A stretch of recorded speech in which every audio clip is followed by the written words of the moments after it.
I caught her coming home at 2 a.m. again, eyeliner streaked and perfume clinging to her like a confession. We'd had our share of screaming matches, broken glasses, slammed doors, apologies whispered in the dark, but this time I didn't say a word.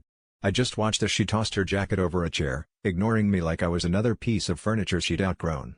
The silence between us was thick enough to choke on, and when she finally left for work the next morning, I tore through the apartment looking for some proof. That's when I found the letter, hidden under a pile of sweaters in the closet, sealed and addressed to Goodbye.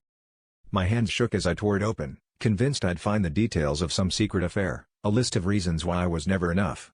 The words bled across the page, raw and desperate. I can't keep doing this, I need to let go, I'm sorry for all the pain. Every line read like a confession, and I felt my stomach drop. My mind raced with images of her pressed against someone else, of every lie she'd ever told me, every night she said she was with friends.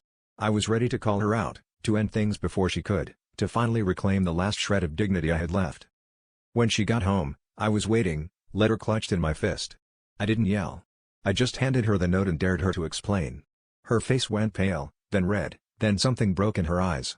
She didn't deny anything, just sat down hard on the bed and started to cry, real, ugly sobs that shook her whole body. I almost felt sorry for her, until she finally looked up and said, "That wasn't for you. It's for me. I wrote it to remind myself not to give up on living." That was the twist. The letter wasn't about leaving me, it was about her fighting to stay. All the nights out, the distance, the silence, they weren't about someone else, but about running from herself.